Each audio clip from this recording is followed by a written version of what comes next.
दोस्तों, पूरी दुनिया एक दूसरे के साथ इंटरनेट के थ्रू कनेक्टेड है और ये इंटरनेट हमारे पास इंटरनेट केबल्स के ज़रिए पहुंचता है। ये केबल्स हज़ारों मीटर नीचे समंदर से होते हुए आपके और मेरे पास पहुंचता है। तो आज की इस वीडियो में हम डिटेल से जानेंगे कि हमारे पास इंटरनेट कैसे पहुंचता है और अगर इंटरनेट की केबल्स हज़ारों मीटर नीचे पानी में ख़राब हो जाए तो उन्हें ढूंढा और ठीक कैसे किया जाता है। दोस्तों, अंडर सी केबल्स का ये वसी नेटवर्क इतना बड़ा है कि वो तमाम कॉन्टिनेंट्स को आपस में जोड़े हुआ है। ये केबल ज़्यादा से ज़्यादा 8000 मीटर्स की गहराई तक बिछाई गई हैं, जहां पर प्रेशर 5300 केजी पर स्क्वायर इंच जितना होता है। इतने ज़्यादा प्रेशर में इन केबल्स का एक छोटा सा हिस्सा जो सिर्फ 300 किलोमीटर है, ये केबल्स ब्लैक सी में नीचे गुजर रही हैं, जो अज़रबैजान से शुरू होती हैं और तुर्कमेनिस्तान तक जाती हैं। और इन केबल्स का सबसे बड़ा हिस्सा 6600 किलोमीटर लंबा है, जिसको मरिया केबल का नाम दिया गया है, जो अमेरिका में वर्जीनिया बीच से शुरू होकर अटलांटिक ओशन के नीचे जाता हुआ स्पेन के शहर बिलबाओ तक आता है। अगर बात की जाए दुनिया के तमाम समंदरों में बिछाई जाने वाली इंटरनेट केबल्स की, तो कुल मिला के इनकी लंबाई 1.4 मिलियन किलोमीटर से भी ज़्यादा है। दोस्तों, इतनी लंबी केबल्स को समंदर में बिछाना कोई आसान काम नहीं है। अगर इन केबल्स की इंस्टॉलेशन कास्ट देखी जाए तो सिर्फ 1 किलोमीटर सबमरीन केबल को बिछाने में 2.5 मिलियन यूएस डॉलर तक का खर्चा आता है। तो अभी आप खुद सोचें, 1.4 मिलियन किलोमीटर की केबल बिछाने पे कितना खर्चा आया होगा। दोस्तों, अगर इन केबल्स की बात की जाए तो पूरी दुनिया में 493 सबमरीन केबल्स मौजूद हैं। हर एक सबमरीन केबल एक सेकंड में 4000 टेराबाइट का डेटा ट्रांसफ़र करने की सलाहियत रखती है। मतलब एक केबल के थ्रू 8 करोड़ लोग एक साथ एक ही वक्त में 4K मूवी देख सकते हैं, जबकि पूरी दुनिया में ऐसी 493 केबल्स हैं। दोस्तों, वैसे दिखने में ये केबल आपको काफ़ी मोटी लगेगी, लेकिन दर हकीकत में जिस तार के ज़रिए हमारे पास इंटरनेट पहुंचता है, ये एक बाल जितनी बारीक होती है। इस तार के मोटे दिखने की वजह यह है कि इस तार के इर्द गिर्द कई लेयर्स होती हैं जो इंसुलेशन का काम करती हैं, मतलब तार को ख़राब होने से रोकती हैं। आपके जहन में भी ये बात आई होगी कि आखिर इतनी बारीक तार में इतना ज़्यादा डेटा कैसे ट्रैवल करता है। दोस्तों, इस बाल जितनी बारीक तार को ऑप्टिक फाइबर कहा जाता है, जो एक ग्लास यानी शीशे से बना होता है, जिसके अंदर से ये लाइट गुजरती है, जो डेटा को छोटे छोटे पैकेट्स में लेकर ट्रैवल करती है। लाइट पल्स की सूरत में ट्रैवल करती है, जिसमें सिर्फ 2 पार्ट्स होते हैं, 1s और 0। जो लाइट होती है वो 1 को जाहिर करती है और जहाँ लाइट ना हो वो 0 को जाहिर करती है। दोस्तों, ये लाइट जहाँ ट्रैवल करती है, इसके इर्द गिर्द एक लेयर होती है जिसे क्लैडिंग कहते हैं। ये लेयर लाइट को बाहर निकलने से रोकती है। दोस्तों, ये लाइट थोड़े फासले पर वीक हो जाती है और इससे बचने के लिए हर 100 किलोमीटर बाद एक रिपीटर लगाया जाता है, जिसका काम लाइट सिग्नल को बूस्ट करना होता है। दोस्तों, लाइट की जो स्पीड होती है वो 1079 मिलियन किलोमीटर पर आवर होती है, यानी ऑप्टिक फाइबर वायर के थ्रू ये डेटा स्पीड ऑफ लाइट जितनी तेज़ एक जगह से दूसरी जगह पहुंचता है।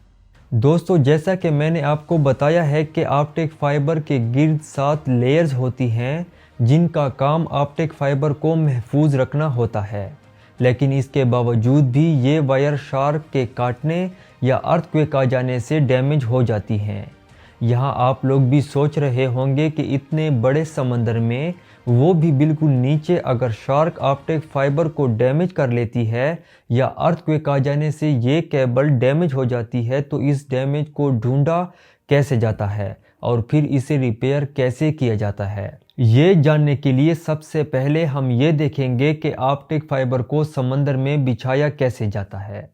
दोस्तों, समंदर में हज़ारों किलोमीटर लंबे ऑप्टिक फाइबर को बिछाने के लिए शिप्स का यूज़ किया जाता है। ऑप्टिक फाइबर केबल के बड़े बड़े वायर रोल्स को इन शिप्स में लादा जाता है اور اسپیشل روبوٹک مشین جو خاص ان تاروں کو بچھانے کے لیے بنائے گئے ہیں، ان کی مدد سے ان تاروں کو سمندر میں نیچے بچھایا جاتا ہے۔ یہ اسپیشل روبوٹک مشین سمندر کے نیچے پانی میں آسانی سے چلنے اور کیبل بچھانے کی صلاحیت رکھتے ہیں، لیکن یہ وائر بچھانا کوئی آسان کام نہیں ہے۔ ان وائرز کو بچھانے میں کافی وقت لگ جاتا ہے۔ یو ایس اور یورپ میں بچھائی جانے والی 6600 کلومیٹر کی کیبل کو بچھانے میں 2 سال کا وقت لگا تھا۔ دوستو، اس کام میں سب سے زیادہ مسئلہ موسم پیدا کرتا ہے، کیونکہ اٹلانٹک اوشن میں سال کے 365 دن تیز ہواؤں کا سلسلہ موجود ہوتا ہے، اور یہ ہوائیں کب سمندری طوفان کی شکل اختیار کر لیں ان کو کوئی نہیں جانتا۔ دوستو، انسٹالیشن کا کام ہی اتنا مشکل ہے تو سوچے آپٹک فائبر کے فالٹ کو ڈھونڈنا اور اسے ریپیئر کرنا کتنا مشکل ہوگا۔ ہزاروں کلومیٹر لمبی تار ایگزیکٹلی کہاں سے ڈیمیج ہوئی ہے، یہ جاننے کے لیے ایک اسپیشل ڈیوائس کا یوز کیا جاتا ہے، جس کا نام optical time domain reflectometer ہے۔ اس ڈیوائس کے تھرو یہ پتہ لگایا جاتا ہے کہ کیبل ایگزیکٹلی کہاں سے ٹوٹی ہے، اور جب فالٹ کا پتہ چل جائے تو اس کے بعد ROV مشین کو سمندر میں نیچے بھیجا جاتا ہے۔ ROV مشین کے ذریعے پہلے تو وہ ڈیفیکٹو جگہ ڈھونڈی جاتی ہے اور پھر اسے بڑے احتیاط سے ریپیئر کیا جاتا ہے۔ اسے ریپیئر کرنا کافی مشکل کام ہے، اور اسے ریپیئر بھی مشین کے تھرو کیا جاتا ہے، کیونکہ آپٹک فائبر کے گلاس کے ایک اینڈ کو دوسرے اینڈ سے جوڑنا کافی مشکل ہے، جو انسانی ہاتھ کے ذریعے ممکن نہیں ہے۔ دوستو، اب تک ہم بات کر رہے تھے وائر کے تھرو انٹرنیٹ کی، لیکن دوستو آپ بھی سوچ رہے ہوں گے کہ اگر سیٹلائٹ کے ذریعے پوری دنیا کو کنیکٹ رکھا جا سکتا ہے تو پھر اتنی زیادہ محنت کی کیا ضرورت ہے۔ دوستو، جیسا کہ میں نے پہلے ویڈیو میں بتایا کہ پوری دنیا میں 493 انٹرنیٹ کیبلز ہیں، اور ایک کیبلز کے تھرو ایک ہی ساتھ ایک ہی وقت میں 8000 لوگ 4K میں مووی دیکھ سکتے ہیں، لیکن ایک سیٹلائٹ سے ایک ساتھ ایک ہی ٹائم میں صرف 24000 لوگ 4K میں مووی دیکھ سکتے ہیں۔ اس سے آپ ان کے سپیڈ میں ڈیفرنس کا اندازہ لگا سکتے ہیں۔ زیادہ تیز انٹرنیٹ کے لیے زیادہ سے زیادہ سیٹلائٹ انسٹال کرنا ہوگی، جس میں خرچہ بھی زیادہ ہوگا اور مینٹیننس بھی۔ سب میرین کیبل کے مقابلے میں سیٹلائٹ کی مینٹیننس زیادہ کاسٹلی بھی ہے اور مشکل بھی، اور اگر کسی وجہ سے سیٹلائٹ میں میجر فالٹ آ جائے تو اس کو ریپلیس کرنے میں $400 ملین کا خرچہ برداشت کرنا ہوگا۔ دوستو، آج کے دور میں ایلن مسک کی کمپنی سٹار لنک سیٹلائٹ کے تھرو انٹرنیٹ فراہم کر رہی ہے۔ دوستو، سیٹلائٹ انٹرنیٹ کے کچھ فائدے بھی ہیں اور کچھ نقصان۔ اگر آپ کو ڈیٹیل میں جاننا ہے تو کمنٹ میں ضرور بتائیں تاکہ اس پر میں ایک ویڈیو بنا سکوں۔